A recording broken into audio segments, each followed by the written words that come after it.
As I've begun to study the President's fiscal year 2015 budget, I think that there's a strong acknowledgement on behalf of the administration that we're facing deficits on several fronts and of several varieties.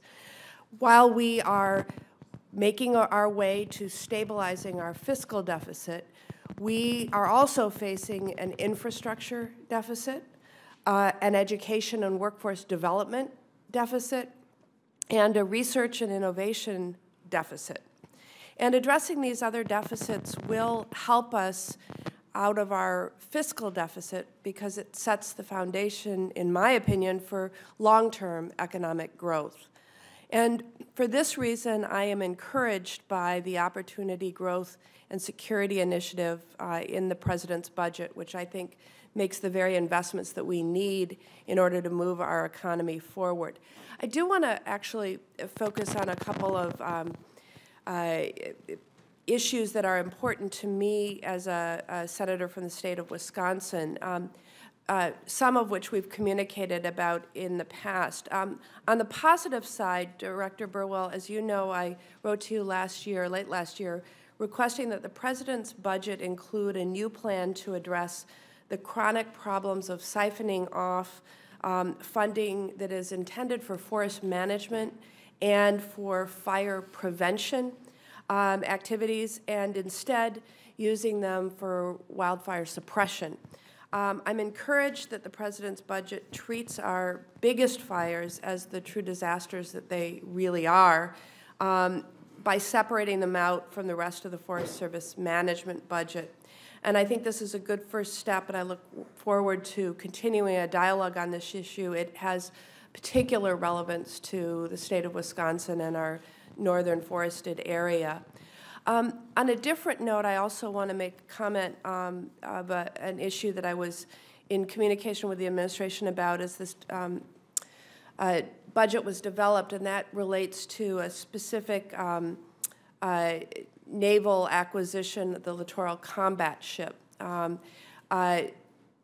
The Secretary of Defense has talked about a new vision, a pivot to facing the current day threats and the threats of tomorrow. And I frankly believe that this particular ship is very in tune with that change in direction, that pivot that we must take as a country.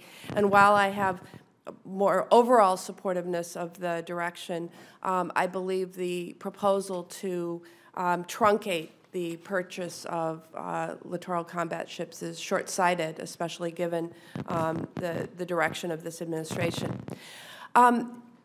Now, as to questions, the President budget states that the race is on to ensure that the next wave of high-tech manufacturing jobs are created and happen here in America rather than overseas. The President's budget calls for the continued transformation of regions across the country into really global epicenters of advanced manufacturing by funding 5 new manufacturing innovations, sort of hubs, this year. And I strongly believe in this effort, and I know that in my travels around the state of Wisconsin, I can tell you that this is an effort that's been given strong support by private industry as well as public research universities. So can you tell me how the President intends to roll out these next 5 institutes, how the selection will occur, and how these institutes fit into the President's overall manufacturing strategies? So the institutes that will be coming online, some are in different categories. The Defense Department, as you know, has done one, and USDA will be doing one, and so different areas will be supporting the effort, and they will roll out one by one.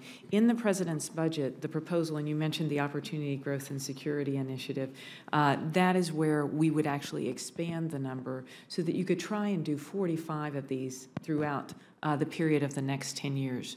We think that encouraging this type of innovation, which brings together the private sector, our academic communities, and our communities themselves to encourage economic growth, is an important part of how we focus on growth and opportunity and jobs for the future. And so that's how it fits in the broader strategy. Great. I notice I have just a couple of seconds left, but I want to note that the Department of Commerce has been an instrumental partner in the growth of a water technology cluster in the Milwaukee area known as the Water Council. And I hope that we can perhaps have a visit from you and others in the administration to see the fine work that's being done there.